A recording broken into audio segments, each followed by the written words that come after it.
Hey guys, today I am planting a Flavor Delight Aprium. I'm going to plant it right here. And so I picked this spot for a couple of reasons.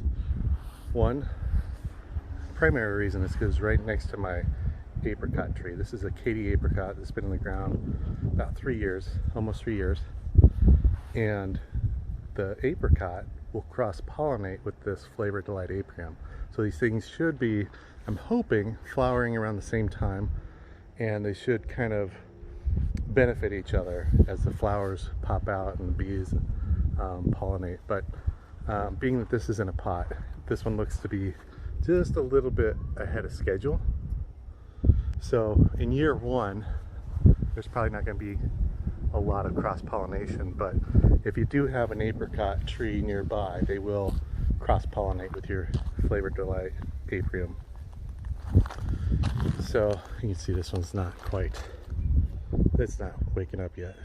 So anyway, so I got it right next to that.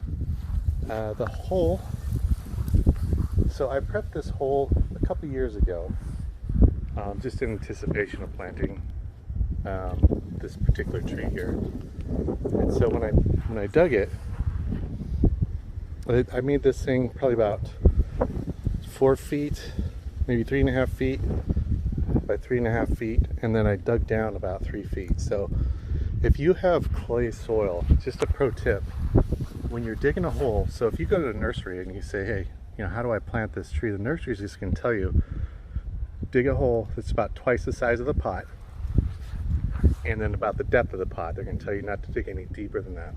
But the problem is, if you live, particularly if you're in a new development, what they do is they come and they grade these lots and they pack them down really tight, and so this soil gets super compacted. And what will happen is, if you come in here and you follow the instructions and you dig your hole, this hole is not going to drain. So whenever you're digging a hole, it's super important. What you want to do is dig the hole maybe the size you want it, fill it up with water, and make sure that the hole will drain. So what's happening in this yard, or was happening, is I dig a hole just like they told me. They usually tell you about twice the width of the pot and then the depth of the pot. And the problem is, this thing, I'd pour water in it, and 24 hours later it would still be full of water. So it'd almost be like putting a tree in a pot, like a clay pot that doesn't drain. And so your tree will not be successful if it doesn't drain. So always, just a pro tip, make sure that when you're digging your holes, fill it up with water, make sure it's draining. Because you're going to want it to drain at least in 12 hours at least. If it's sitting there the next day and it's still full, you're going to have issues with your tree. So anyway, since this hole is already prepped, it's already dug, I know it drains, I'm only digging the width of the pot. So you can see this is a 15-gallon pot here. And I'm just going to plop it in that hole. This is super soft soil. I dug that out didn't need anything with the shovel, just came right out real easy. So the soil is already amended with organic material, sand, and native dirt. So it drains pretty good. So everything's ready. So what I'm going to do is I'm just going to put this tree in here. So as you're orienting your tree, as I look at this and I look at this space, you can see I plant my trees very close together. This here is a plum tree, and that's probably about 8 feet away. And then right over here, 8 feet away, is the apricot tree. And the way that this apricot is pruned, which is poorly done, they're going to fight for each other for space up here.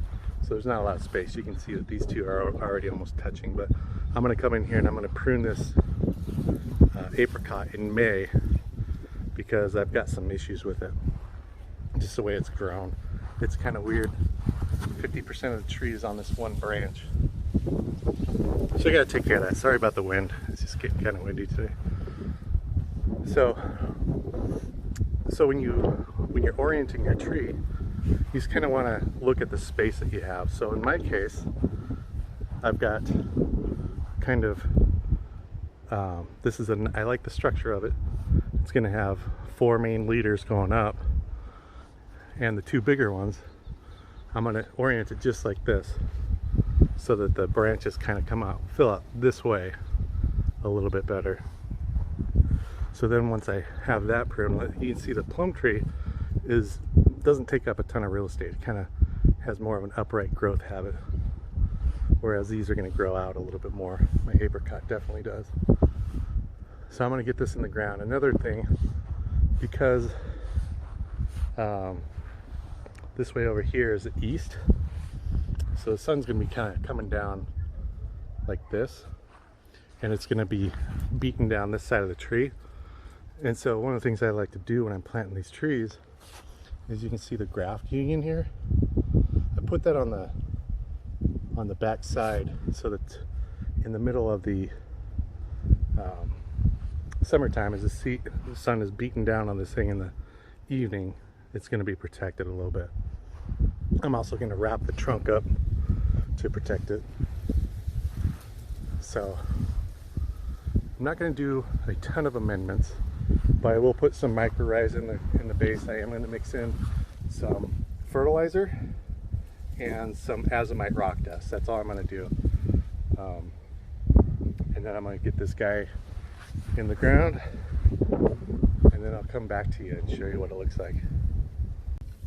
Here's a mycorrhiza. Just going to put a little bit down on the bottom there. I'm going to do a little bit more since this tree is kind of a little bit more mature. Okay, just like that. And I'm going to mix in just a scoop of fertilizer in with that, along with some rock dust. That's it. Mix it together. Put the tree in, pack it around, and this will be good to go. One more tip: when you're getting ready to plant these, don't water it the day that you plant it. And then I just lay it on its side, and I'll roll them, and just kind of put a bunch of weight all the way around. That will loosen it up like that, and then I'll push on the bottom through these holes here, and then kind of gently tug here. You got to be real careful. If you have to pull very hard on this, then immediately stop, because you can pull these right out of the ground. So this should come right out after I get this nice and loosened up.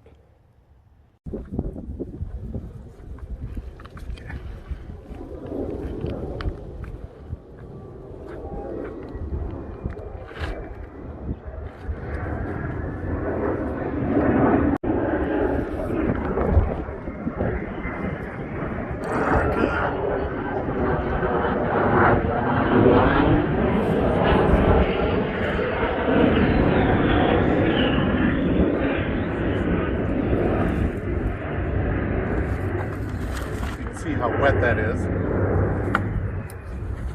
That's why it was so hard to get out.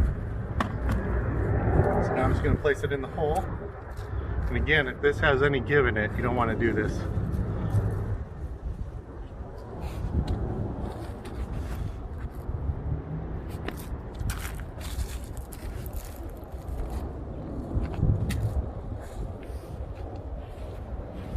There you go. And this is your chance to orient it. So I'm going to lean it, get it leaning the correct way, so straight up and down, and then get the soil packed in and water it. Alright, there it is. Got it planted. Got some mulch down. Got the water hooked up and running. Got the trunk wrapped. The only thing that's left is I need to stake it down, but I'm going to do that off camera because I don't have any stakes right now. But check it out. It's been about 5 days. You can see if I can get this to focus. Look at that. These flowers are starting to open up. There's a handful of them on here. So what I do normally, or what I've done since the last time, which was about 5 days ago, is before I put the mulch down, what I do is I water it every day, give it a nice thorough watering, and then I watch for water bubbles just to make sure that there's no air pockets down below. And if there is, then you want to make sure that you get the dirt packed down nice and tight. And I did that for 5 days or so, no water pockets. So I threw the mulch down and it's starting to wake up. So it's definitely waking up a little bit earlier than my apricot tree. So if you're interested in this Flavored Delight Aprium and what it tastes like and how it maybe compares to an apricot tree, go ahead and subscribe, because I'm hoping, really hoping, that I just get to try a couple, just a couple, because I really want to compare it and see how it tastes. These are supposed to be delicious, so looking forward to that. Anyway, thank you for watching.